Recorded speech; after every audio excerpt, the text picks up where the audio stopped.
Hey guys, welcome back to my channel. Thanks so much for stopping by. Today I'm going to film a video that I'm actually super excited about. It's been something I've been wanting to film for a long time, and that's because along with luxury items, another passion or hobby or love of mine is theme parks, and specifically Disneyland. So I recently made a big purchase actually. This is my most expensive Louis piece that I own actually. I'm gonna put that so it's in the center here, and this is the Palm Springs in the size. I'm definitely in love. I'm so happy that I made this purchase. You can hear in my other video, my unboxing of this bag, you can just hear my excitement in there. And it's something that I've been wanting for a really long time, and I finally just pulled the trigger. Now I do have a little bit of a story here. So this is actually the third that I have.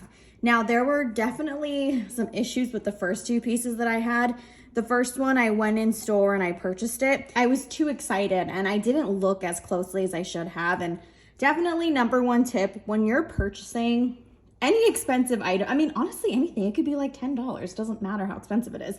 But when it is something that's super expensive, I highly recommend you review it 10 times before pulling the trigger and making that purchase. So for me, what had happened, I had the and everything was great. And then I noticed that the zipper started becoming really, really stiff. And I know that this isn't gonna glide as easily as the Palm Springs Mini, right? I mean, that's just a smaller, that's a mini backpack. So yes, there's gonna be a lot more movability with the zipper. It's just, you know, smaller. It's a smaller item. So I didn't expect the zipper to be as smooth as the Palm Springs Mini, but it was just getting stuck. And it was really inconvenient and I was really unhappy with it. And along with it getting stuck, I noticed that the bottom here, where you're supposed to attach your scarf, this was all peeling here. So to me, I was actually really upset. I mean, this is such an expensive piece. It's like almost $3,000. And for there to be quality issues like that, it was just really upsetting. And I know that expecting perfection is just unrealistic, but I expected as close to perfection as we could with something so expensive. So then we went ahead and we returned that backpack in store. The Palm Springs are really hard to find in stock. So whether it's online or, you know, in the store. So I was lucky enough to find another Palm Springs in stock online. So I went ahead and ordered that before I even made the return because I just wanted to make sure that I had it. So I went ahead and I got that one. Then there was another quality issue with it that I was really upset with. And the quality issue that I came across was the leather was ripping here. On this tab here that you use to open up the front pocket, this was starting to lift and peel, and you could literally put your nail through it and it would just lift. So that was really upsetting to me. And along with that, these little side pieces were all wonky. One of them was flipped inwards and it just wasn't the best experience. And I was really unhappy. So I told myself, okay, the next time that I exchange the backpack, it better be in perfect condition or I'm just gonna make a return and get my money back altogether. And I'm not even going to bother. And I'll look at a different designer for a new backpack. So after thorough inspection, I finally found my perfect backpack. Everything looks great. You've got the puffy leather straps. I didn't see any issues with the stitching. Nothing was peeling. So it was as it should be. So, and that's why you can see I left the little plastic on the zipper, and I know it looks funny, but I don't really care. I want to keep these as perfect as I can for as long as possible. So anyways, sorry for that lengthy story. Let's go ahead and jump into the video. So we'll do a quick overview here. You can see that zipper is much smoother than it was. And again, it's not gonna be like super buttery and super easy, but this is much better than the first one that I had. And again, this is a made in USA piece because it just says Louis Vuitton Paris. So anyways, as I was saying, this is going to be a what's in my backpack theme park edition. We'll go through the items kind of quickly so it's not too lengthy and boring, but obviously the first thing you need to bring is a hydro flask. Now this isn't really a hydro flask, but I really like it. It's just a little water bottle. And what I like the most about it is that it's got a lid here. So it's gonna be protected and your water's not gonna spill out. And that's why I love this bottle here. I think I got this at Home Goods. So definitely fill this up with ice water in the morning, and that way you can keep on filling it up with fresh iced water throughout the day, because remember, there's free iced water at Disneyland. You just need to go to a restaurant or a quick service and go ahead and just ask them for a cup of water and they'll give you a small cup of water. And if they're really nice, they'll give you a big cup of water. All you have to do is just ask the cast member. So then of course we need our Purell wipes. And I like these because it's not too harsh. You can actually use this, you know, on your hands without it being like Lysol wipes. So this is definitely a park staple, whether you want to wipe your hands or wipe the table or a chair, whatever you need. And then you've also got some hand sanitizer. I actually use a different bottle, but it's in the car right now, and I was too lazy to go downstairs to get it, but it's actually a pump. But I wanted to just include this so that you can see I definitely bring sanitizer. And then I've got my wallet here. I've got my cosmetic pouch in the GM size. This is gonna be super boring because I just did a video on what's in my cosmetic pouches, and it's basically the same items. The only things worthy of noting here would be Advil, tampons, extra contacts, chargers. Definitely bring your phone charger and an outlet because you never know when your phone's gonna die. And I would recommend bringing more than one just in case anyone else in your party needs to charge their phones. And then I've just got my lipsticks and powder in here as well. So if you wanna see what's all in here, you can just take a look at my other video. Then you've got your car keys that you need, your key fob. I always bring an extra Coca-Cola or whatever drink you want because that saves you like $5.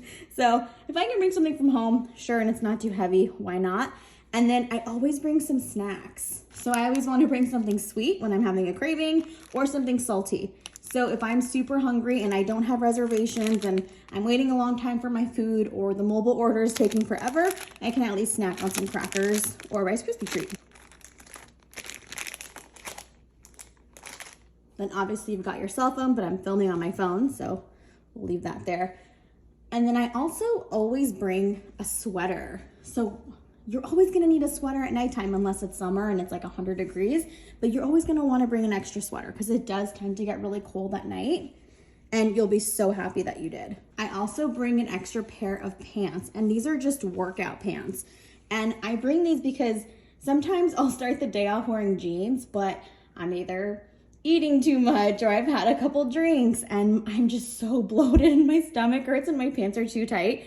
So I always bring an extra pair of workout pants just in case. There's nothing more miserable than when you're uncomfortable at Disneyland and you're trying to sit down and squat on the rides or ride Matterhorn where you have to like sit on the floor in tight pants. No. So I just bring an extra pair of pants. So then I'm gonna go ahead and show you how everything fits and how I pack my backpack. Now the first thing I like to pack would be the sweater because that's gonna be the hardest thing to put in here. And I don't like to roll it up. I try to fold it as flat as I possibly can. That way it takes up less room. So then I put that in the very back and you can see there is quite a bit of room left. Yes, it does take up kind of a lot of room, but it's not too bad. Then the next piece I'll put in my workout pants and I'll just put that on the side. So it's on the back of the bag and also so it's more comfortable for me so I can feel it's just the sweater on the back. Then we'll go ahead and put in my water bottle and that fits just fine on the side here. And we'll pop in the cosmetic pouch. And you can see there's still plenty of room here. Then we'll put in the wipes. And we'll put in the soda.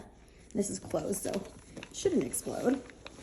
Just push that against the sweater here. And so that's what it looks like so far. And then we can just, let's see, where's my snacks? And then we'll go, I like to put the snacks on top. That way it's less likely for them to break. Pop that in there. And then I'll just throw my key fob in here as well. So that's what the backpack looks like. And then let's zip that up. So you can see it is a little heavy, nothing too crazy, nothing too bad.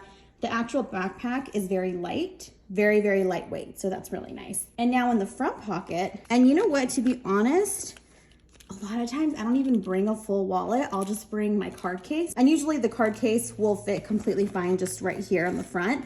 But because I'm just using the zippy wallet for an example, I'm just gonna go ahead and put this in here as there's room right on top.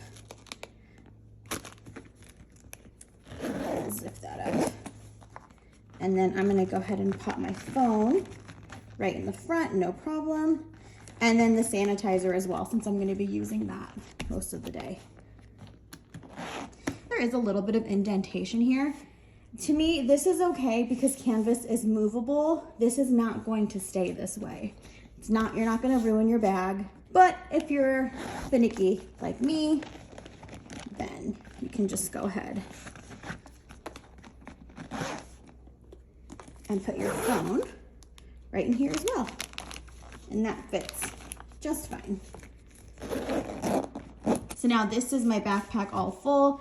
And like I was saying, it is a little bit heavy, but this backpack is so lightweight, it really doesn't get much better than this. So overall, this has been a great addition to my collection. I love bringing this bag to Disneyland. It's a little bit of luxe, a little bit of glam, you know, when you're dressed all casual. I love that. And I love that it's fuss-free. I don't have to worry about this, you know, unless I'm taking like a fork and a knife and like really going in here. That's not gonna happen. So it's really almost impossible to damage this piece, which I love. So as always, let me know in the comments if you have this piece, what your favorite piece is to bring to a theme park. This not only works for Disneyland, but Universal Studios and any other place that you go where you're gonna be riding coasters and eating lots of food. I hope you found this video helpful, and thanks so much for watching. See you next time, bye.